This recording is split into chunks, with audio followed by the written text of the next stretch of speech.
Halo, perkenalkan, saya Nurse Vaniake Kristianti, Eskep, peserta Latsar BPPK Ciloto golongan 3, gelombang 3, angkatan 9. Pada hari ini saya akan menjelaskan mengenai analisis isu aktual yang ada di instansi saya, RSUPN Dr. Cipto Mangunkusumo, untuk mewujudkan Smart Governance.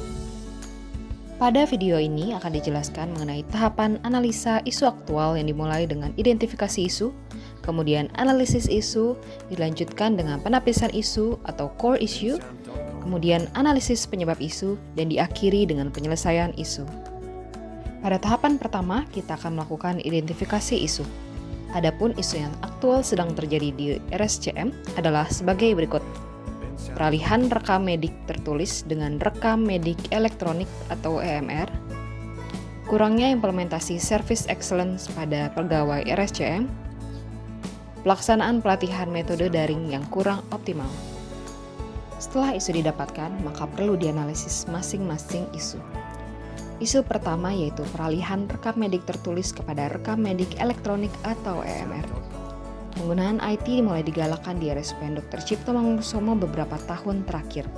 Meskipun begitu, adanya peralihan penggunaan rekam medis tertulis kepada rekam medik elektronik dinilai kurang efektif, yang menyebabkan adanya ketidakefektifan penggunaan waktu pelayanan. Penggunaan dua rekam medik secara bersamaan menyebabkan adanya beberapa dokumentasi seperti tanda-tanda vital harus dilakukan 2 kali. Selain itu, ketidakfasihan pegawai dalam mengakses EMR menyebabkan pegawai tidak dapat bekerja dengan profesional. Dampaknya adalah seringkali ada pegawai yang tidak mendokumentasikan kondisi pasien atau mendokumentasikan dengan tidak lengkap. Hal ini tidak sesuai dengan nilai SMART ASN menguasai IT. Isu kedua adalah kurangnya implementasi Service Excellence pada pegawai RSCM. Kurangnya Service Excellence ditunjukkan dengan memberikan pelayanan yang kurang ramah, kurang cekatan, kurang solutif, dan kurang dapat diandalkan. Adapun dampak dari tidak adanya nilai hospitality adalah pasien yang merupakan pelanggan tidak puas terhadap pelayanan yang diberikan. Menurut survei kepuasan pelanggan pada web rscm.co.id terdapat 47,17% orang yang menyatakan puas dengan pelayanan rumah sakit, sedangkan 44% menyatakan tidak puas dengan pelayanan RSCM. Tentu saja adanya ketidakpuasan dapat disebabkan dengan kurangnya service excellence dari pegawai RSCM. Isu ketiga adalah pelaksanaan pelatihan metode daring yang kurang optimal. Pelaksanaan pelatihan daring mulai sering dilakukan semenjak pandemi COVID. Pelatihan daring sebenarnya sudah sepantasnya dikembangkan sesuai dengan perkembangan IT yang terus berjalan. Meskipun begitu, pelaksanaannya dianggap kurang optimal. Hal ini berdampak pada kurangnya peningkatan kompetensi tenaga kesehatan yang seharusnya handal juga menguasai IT. Setelah analisis isu, maka tahapan selanjutnya adalah penapisan isu untuk menentukan masalah utama atau core issue. Teknik penapisan yang digunakan adalah menggunakan teknik APKL, di mana penapisan dengan penilaian kriteria aktual, kekalayakan, problematik, dan kelayakan. Berikut penilaian yang sudah saya lakukan. Melalui teknik penapisan ini didapatkan prioritas masalah utama, yaitu kurangnya implementasi Service Excellence pada pegawai RSCM. Tahap selanjutnya yang perlu dilakukan adalah analisis penyebab isu. Kali ini saya menggunakan pendekatan fishbone.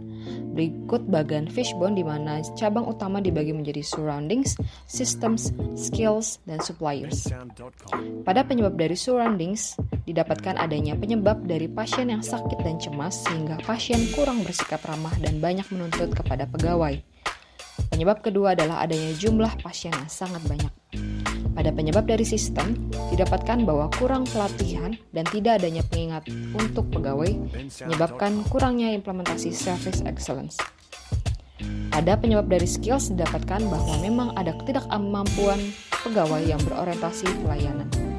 Sedangkan pada penyebab dari suppliers, didapatkan bahwa kurangnya SDM dan kurangnya insentif dapat menyebabkan kurangnya implementasi Service Excellence pada pegawai RSCM. Setelah mengetahui isu dan menganalisisnya, maka yang menjadi tahapan terakhir adalah penyelesaian masalah. Adapun penyelesaian yang mungkin dilakukan dapat memanfaatkan teknologi informasi, di mana dapat dilakukan pelatihan berkala untuk update ilmu dan melatih terus pegawai, adanya reward bagi pegawai untuk menjalankan Service Excellence, dan juga dapat dilakukan pengadaan pengingat poin-poin Service Excellence dalam bentuk video atau poster untuk internalisasi nilai. Sekian pemaparan hari ini. Terima kasih sudah menonton. ASN berakhlak, bangga melayani bangsa.